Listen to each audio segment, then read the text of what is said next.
Hello friends, आज आम video Saraswat सम्मान विषय डिस्कसन करवा।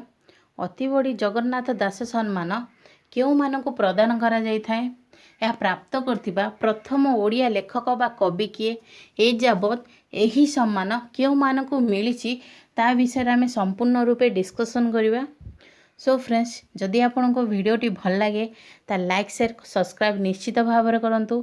जदि आपण मो यूट्यूब चैनल को फर्स्ट टाइम पे विजिट करछंती ताहले सब्सक्राइब प्लीज सब्सक्राइब निश्चित भाव में करूँ, ताहले आपण आगामी वीडियो सब देखि पारिबे। सो फ्रेंड्स, प्रथमे कथा है नेबा जगन्नाथ दास किए। जगन्नाथ दास होउचंती ओडिया साहित्यर जने विशिष्ट लेखक जी कि ओडिया भागवत लिखिथिले आउ ओडिया प्राण रे जीवन भरी देइथिले। सो फ्रेंड्स, तांको अति बड़ी आख्या दिया जाइछि। तांको नाम अनुसार एही सरस्वत सम्मानर नामकरण होइछि। सो फ्रेंड्स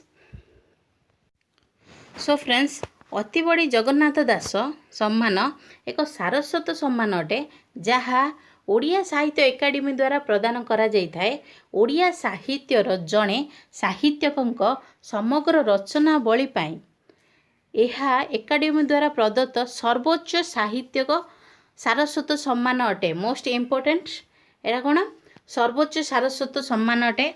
एहा पंचदश शताब्दीर ओडिया कवि और ओडिया भागवत रचयिता जगन्नाथ दासंक नाम अनुसार होइछि। आगुरु डिस्कसन करथिले एरा कोन ओडिया भागवत रचयिता जगन्नाथ दासंक नाम अनुसार यह नामकरण करा जाइछि। एहा 1993 रे प्रवर्तित एही सम्मान प्रथम प्राप्तक होउचंती ओडिया कवि राधामोहन गणनायक। मोस्ट इम्पोर्टेंट जहाँकि किए प्रथम किए पाइथिले राधामोहन गणनायक। सो फ्रेंड्स, देखि नेबा कि एही सम्मान ए जाबत किए किए पाइजंती। फास्ट किए पाइथिले हमर राधामोहन गणनायक पाइथिले 1993 मसीह। नेक्स्ट पाइथिले आम कृष्णचंद्र त्रिपाठी जे कि 1994 मसीह पाइथिले। थर्ड होचंती नटवर सामंतराय जे कि पाइथिले 95 मसीह। यह प्रतिवर्ष प्रदान करा जाय थाए। नेक्स्ट पाइथिले आमर राजकिशोर पट्टनायक 1996 मसीह। लक्ष्मीधर नायक 1997 मसीह। गौरी कुमार ब्रह्मा जे कि पाइथिले 98 मसीह। नित्यानंद महापात्र 19 मसीह पाइथिले।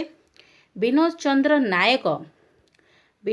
नायक 2000 मसीह यही सम्मान पाइथिले अति बड़ी जगन्नाथ दास सारस्वत सम्मान। नेक्स्ट पाइथिले आमर बसंत कुमारी पट्टनायक जे कि 2001 मसीह पाइथिले, जे कि होचंदी फास्ट आम लेडी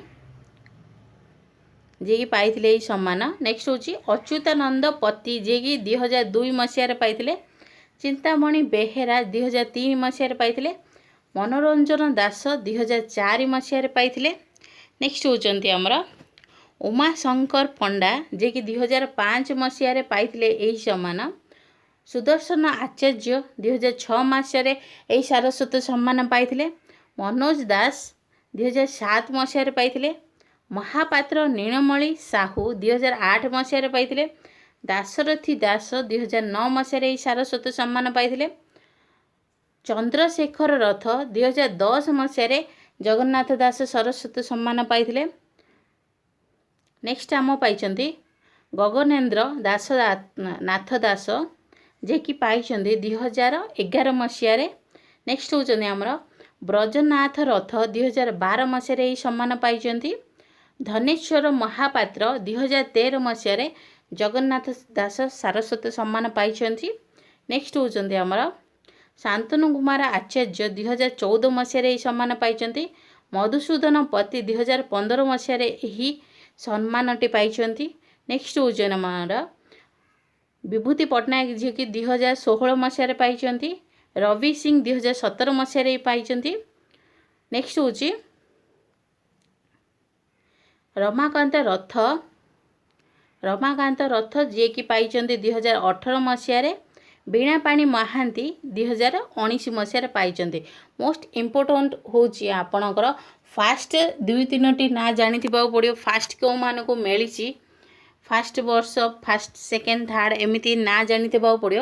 नेक्स्ट हूँ आमर रिसेंटली क्या मिली सम्मान ताहा जानी इम्पोर्टेंट। रिसेंटली आम मिली वीणापाणी महांती को 2019 मसीह 2018 मसीह मिली आमर रमाकांत रथ को। सो फ्रेंड्स आपण को वीडियो केमिति लागिला लाइक शेयर कमेंट करी निश्चित भाव में कहतु। Thanks for watching.